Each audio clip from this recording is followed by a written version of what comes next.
Varicose veins కి సరైన చికిత్స కోసం సంప్రదించండి ఎవిస్ హాస్పిటల్.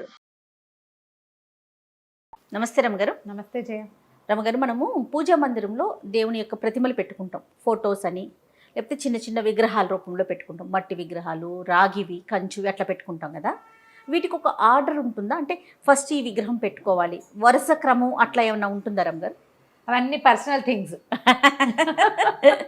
కానీ మరి మాకు చాలా సందేహాలు. ఎట్లా? పూజా మందిరాలు ఉండే అలవాటు ఉండాలి, పూజా విధానపు పద్ధతులు ఉండాలి. శైవులు శివారాధన చేసేవాళ్ళు వాళ్ళకు ఒక పద్ధతి, ఓకే, విష్ణువారాధన చేసేవాళ్ళు ఒక పద్ధతి, వాళ్ళదే. లింగధారులు, లింగాయతులు ఇలా కొన్ని పద్ధతులు వేరే, వాళ్ళది వాళ్ళ పద్ధతి. సాధారణంగా ఎవరైనా ఏదో పటాలు పెట్టుకుంటాం, విగ్రహాలు పెట్టుకుంటాం, బొమ్మలు పెట్టుకుంటాం. పాతకాలపు విధానాలు వేరు కదా. ఇప్పుడంతా మనం ఏంటంటే ఒక పూజ గది ఒక చక్కగా పెట్టుకోవటం, మన తాలూకు టేస్ట్, మన భక్తి, మన టేస్ట్, మన అభిరుచి ప్రతిబింబించేలాగానే పూజా మందిరాలు అవి ఇవి ఉంటున్నాయి. అవునవును కదా. ఈ మనం ఎక్కడికి వెళ్తే అక్కడి నుంచి ఓ ప్రతిమ తెచ్చి, ఓ ఫోటో తెచ్చి, మన ఫ్రెండ్స్ ఎవరో వెళ్తే వాళ్ళు కూడా తెచ్చి ఇవన్నీ అనుకుందాం, పెంచుకుంటాం. అట్లా అదే వాళ్ళు ఇచ్చారు పెట్టుకుంటాం. కొన్నాళ్ళు వేయక అది పాత పడుతుంది, మనకే ప్లేస్ చాలదు, తీసేయటానికి భయం వేస్తుంది. ఆఖరికి వేప చెట్టు కూడా వేసేటప్పుడు వేపకొమ్మ, తీసేటప్పుడు అసిరెమ్మ అంటారు. తెలుసా? విన్నావా ఎప్పుడైనా? లేదండి. వేసేటప్పుడు ఏముంది, వేప చెట్టు ఉంటుందిలే అనుకుంటాం. వేప అంత చెట్టు అయింది, ఆ చెట్టు కొట్టేదాం, అయ్యి బాబాయ్ అమ్మవారు రా అంటారు. అసిరెమ్మ. వేయబోతే వేపకొమ్మే, అది వేసినాడు, తీసేటప్పుడు అసిరెమ్మ అవుతుంది. అది ఓకే, అమ్మతా లేదు అని తీయకూడదు కదా. ఇప్పుడు ఒక ప్రతిమ కొన్ని రోజులు పూజ చేసాం, అది భగ్నమైన, చిరిగిన, పగిలిన, పాడైన, పాతబడిన తీయాలంటే చచ్చే భయం వేస్తుంది. అవును. అందుకని ఎక్కడెక్కడి నుంచి వచ్చిన ప్రతిమలు, విశేషాలు అన్నీ చేర్చుకోవద్దు. మొదట సరిపడా మీకు అలవాటుగా ఏ దైవాన్ని పూజించుకుంటారో ఆ దైవం తాలూకు ప్రతిమలో, ఫోటోలో ఏవైనా పెట్టుకోండి. ఈ ప్రతిమా విశేషాలు అవి పెట్టడానికి కూడా లోహంతో చేసిన ప్రతిమలు, మట్టితో చేసిన ప్రతిమలు రకరకాలు ఉన్నాయి కదా. వెండి, బంగారు, కంచు, ఇత్తడి, పంచలోహాలవి ఇట్లా ప్రతిమలు పెట్టుకుంటారు. ఈ ప్రతిమ ఇంతకు మించి ఉండకూడదని ఒక పరిమాణం చెప్తారు. ఆ ప్రతిమ కూడా బోల్ ఉండకూడదు, హాలో ఉండకూడదు. హాలోగా ఉన్నది పనికిరాదని కొన్ని చోట్ల చెప్తారు. మనం ఎన్నని ఫాలో అవుతాం? నేను ఒకటి చెప్తా, ఆవిడెవరో అక్కయ్య ఇంకొక చెప్తారు, పెద్దక్కయ్య గారు, ఓ పెద్దమ్మ గారు ఇంకోటి చెప్తారు. వీళ్ళందరికీ మహాగురువు, మనమందరం ఫాలో అయ్యే మహానుభావులు ఇంకొకటి చెప్తారు. నీకొకటి బుద్ధిలో ఇంకొకటి ఉంటుంది, నీకు ఒక ఉత్సాహం ఉంటుంది, వాళ్ళు ఎవరింట్లోనో చూసి వస్తావు, అది పెట్టుకోవాలనిపిస్తుంది. అవును. అప్పుడు ఎవరిని ఫాలో అవ్వాలి తెలియదు, పెట్టుకున్నావు పోనీ. ఇవన్నీ సార్వజనీనమైన సంగతులమ్మా, ఎవరిని ఉద్దేశించినవి కాదు. ఎవరో వస్తారు, నా బొట్టు వాళ్ళే, అదేంటి అది అలా పెట్టుకున్నారు, ఇలా పెట్టుకోకూడదు కదా, ఇలా అవుతాయి అని చెప్తారు. నేనైతే ఎవరింట్లో చెప్పని చెప్తున్నా, మాట వరుస. అలాగే ఏదో తోచక మాట్లాడే వాళ్ళే చెప్పేసరికల్లా ఆ ముందు రోజు, ఆ వెనక రోజు ఏదైనా అయ్యిందనుకో, దాని మీదే లాగుతుంది.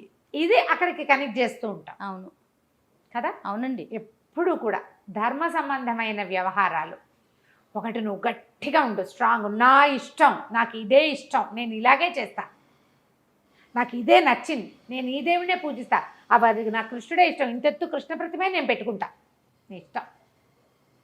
లేదా మా ఇంట్లో ఉంది, మా అమ్మమ్మ చేసింది, అమ్మ చేసింది, లేదా అత్తగారు చేశారు, మేము ఇలాగే పెట్టుకుంటాం, అది కూడా నీ ఇష్టం. రెండో పాయింట్ కాదు, ఒక గురువు గారు వారు ఏది సెలవిస్తే అది పెట్టుకో. ఒక గురువు గారు ఒకటి నువ్వు, రెండోది నీ పురాతనమైన మీ ఇంట్లో పద్ధతి, లేదా ఒక గురూజీ. ఇలా పెట్టుకుని మీరు ఏవైనా పెట్టుకోవచ్చు, ఏ ఆర్డర్లో అయినా పెట్టుకోవచ్చు. సాధారణంగా ఏం చేస్తారు, లక్ష్మీ, సరస్వతి, వినాయకుడు ఉన్న పటం అందరిళ్లలోనూ ఉంటుంది. శ్రీరామ పట్టాభిషేకం అందరిళ్లలోనూ ఉంటుంది. నరసింహస్వామి ఇష్టం, నరసింహస్వామిని పెట్టుకుంటారు. వెంకటేశ్వర స్వామి ఇష్టం, వెంకటేశ్వర స్వామి ప్రతిమ పెట్టుకుంటారు. ప్రతిమ పెట్టుకోకపోతే పటం పెట్టుకుంటాం. మాకు కృష్ణుడు ఇష్టం, మాకు ఒక భుజి కృష్ణుడు.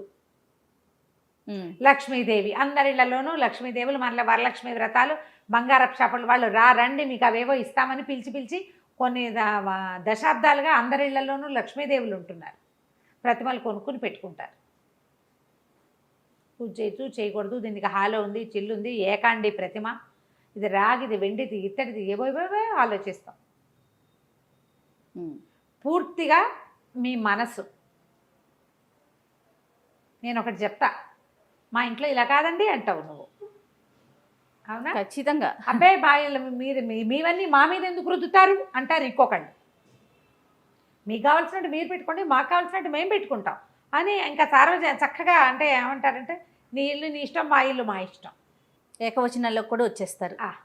ఎలాగైనా జరిగేది. అందుకని నియమం ఏదైనా పెట్టుకునేటప్పుడు భయపడకుండా ఉండే వాటిలలోకి దిగండి.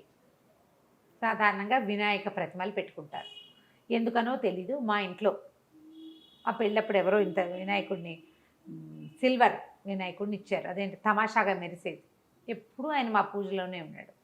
మా అమ్మగారు మా సింహాసనం ఉంటుంది మా ఇళ్లలో. సింహాసనం ఉండేసి కుటుంబాలు కొన్ని ఉంటాయి. ఇంత ఇత్తడి సింహాసనం ఉండి అందులో ఒక అన్నపూర్ణ, ఒక వినాయకుడు, ఒక గౌరీదేవి, చిన్న ఎర్రటి రాయి, అదేదో సోనానదో ఎక్కడి నుంచో తెస్తారట, చిట్టి అంత ఎర్రరాయి, ఇవి ఉంటారు. అన్నపూర్ణ గరిట పట్టుకున్న అన్నపూర్ణాదేవి, బియ్య బస్తాల్లో కూడా వేసుకుంటాం అన్నపూర్ణాదేవి. ఈ సింహాసనం ఉంటాయి. కొన్ని చోట్లేమో ఇలాగా ఒక దాంట్లో ఒకటి పెట్టి ఉన్నటువంటి బిద్దెలు, అరివేణాలు అవి ఉంటాయి చూడు, కుండలు, అట్లా దాన్ని ఏదో అంటారు, గుడ్లు ఏమంటారో కరెక్ట్గా దాని పేరు నాకు గుర్తు రావటల్లా. ఓ 4 ఉండాలి పూర్ణ కలశాలు. గంగాజలం పెట్టుకుంటారు కొంతమంది. ఇందులో ఇదే కరెక్టు ఇది తప్పు అని ఏమీ లేదు. నేను చెప్పా కదా 3 పాయింట్లు, ఎవరైనా ఇదే చెప్తారు.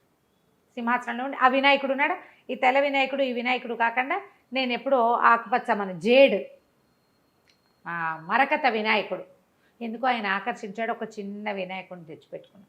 మాకు ఒక పంచాయతనం ఉంది, అందులో గణపతి ఉన్నాడు. ఎంతమంది గణపతులు అయ్యారు? 4 అయ్యారు. మా మందిరం పెద్దది, ఎప్పుడో చూపించాం కదా చెక్క మందిరం. అయితే మొన్న ఎవరో అంతమంది గణపతులు ఉండకూడదుట అన్నారు. ఒక్కళ్ళని తీసి ఇట్లా బయట పెట్టలేకపోయాను జయ నేను. నేను నా సొంత సంగతి ఎందుకు చెప్తున్నానంటే, ఈ విషయంలో ఇలాగే ఉంటుంది. మనసొప్పలేదు నాకు మనసొప్పలే. మా అమ్మగారు చాలా ప్రీతిగా ఇచ్చారు ఇది. ఇప్పుడు ఎక్కడ 30 ఏళ్ళైంది మా పెళ్ళైన సంవత్సరం. ఆ సింహాసనంలో ఉన్న ఆ వినాయకుడు, రాతి వినాయకుడు, ఆయన్ని తీబుద్ధిగాల పంచాయతనం మావారు పెట్టుకున్నారు. ఆయన దేవుడు, ఆయన మనం ముట్టుకోకూడదు. నేను తెచ్చుకున్న ఆకుపచ్చ వినాయకుడు అంటే నాకు ఎంతో ఇష్టం. మాకు ఇలా మందిరం లేకుండా గోడకి ఒక చెక్క కొట్టి దాని మీద దేవుళ్ళని పెట్టుకున్న రోజుల నుంచి మా ఇంట్లో ఆ తెల్ల వినాయకుడు ఆ మందిరంలోనే ఉన్నాడు, అక్కడే ఉన్నాడు. దేవుడు ఎక్కడ పూజ చేసుకుంటున్నామో అక్కడ గంధం పెట్టి ఓ బొట్టు పెట్టే అలవాటు. ఏ ఒక్కళ్ళని తీసి పక్కన పెట్టలా, నేను పెట్టబుద్ధి కాలా. నాకు నా మనసే కదా ఇక్కడ ప్రవర్తించింది, నేను వినలేదు ఆ మాట. మా అక్క ఎవరితో వింది, వాళ్ళు చెప్పేస్తే వస్తే అంతమంది వినాయకుడు ఉండకూడదుటే, అంతమంది గణపతి ఒక్కడే ఉండాలి. నాకు గణపతి ఒక్కడే, నాకు 4 గణపతులు లేరు. స్వరూపాలు ఉన్నాయి, విగ్రహాలే కదా అవి, అంతే కదా. నన్ను నేను ఇలా సాటిస్ఫై చేసుకుని నేను దండం పెట్టాను. 4 పువ్వులు పెడతాను రోజు. నేను ఒక ఆయన గంధం పెట్టి బొట్టు పెడతాను, మిగిలిన 3 పువ్వులు పెడతాను, అయిపోయి. ప్రధానమైనది ఏంటంటే మన విధానాన్ని బట్టి నువ్వెవరిని ఫాలో అవుతావు, నీ బుద్ధి ఏ స్వరూపం యందు లయం అవుతుంది. 10 రకాలుగా పోనివ్వకండి, దాన్ని స్ట్రైట్గా వెళ్ళనివ్వండి. ప్రతిమా విశేషాలు ఏవైనా పెట్టుకుంటే శుభ్రం చేసుకోవాలి. పూజకి నిత్యము అదొక పని, చక్కగా శుభ్రం చేసుకోవటము, ఎప్పుడూ పులికాపు పెట్టడము చేస్తారు కదా. పులికాపు చక్కగా గడ్డి అవి కాల్చి ఆ బూడిదతో భస్మం వస్తుంది కదా, అది కాస్త చింతపండు అవి వేసి ప్రతిమలు తోముకోవాలి. దేవతా మందిరం ఎప్పుడూ బూజు దుమ్ము లేకుండా దులుపుకోవాలి, అలంకారం చేయాలి. మీకు ఆ రకమైన భక్తి విశేషాలు తాత్పర్యాలు ఉంటే, భక్తి తత్పరతే కదా మనకు కావాల్సింది, చేసుకోండి హాయిగా. ఇది పెట్టచ్చు ఇది పెట్టకూడదని ఏముంది, చెక్కవి పెట్టుకోవచ్చు. చెక్కతోటి చేసిన భగవంతుడికి నిత్యారాధన జరిగే పూరి జగన్నాథుడే మనకి తొలి దైవం.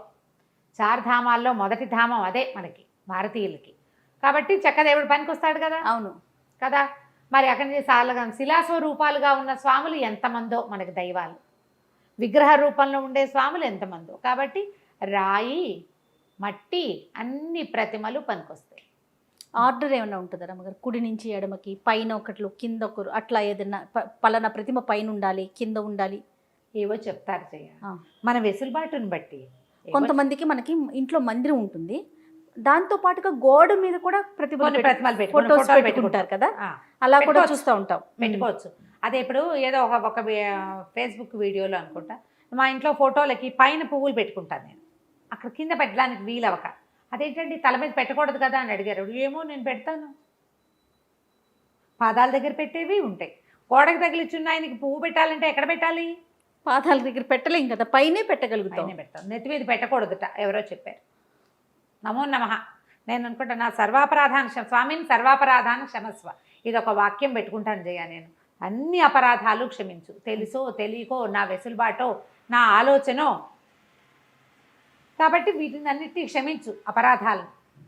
శ్లోకాలు ఉన్నాయి, అపరాధ సహస్రాన్ని క్రియంతే అహర్నిశమ్మయ దాసోయమితి మాం మత్వా క్షమస్వ పరమేశ్వర అని. నేను నీ దాసుండని భావించి నన్ను క్షమించేసే. అపరాధ సహస్రాలు చేస్తాను, ఎవరినో విమర్శిస్తాం, ఎవరినో జడ్జి చేస్తాం, ఎవరినో ఏదో చేస్తాం, నీకే ఏదో చేయవలసిన దేవుడికి చెయ్యం, ఏదో చేసుకుని ముందు మనమే రుచి చూసేస్తాం.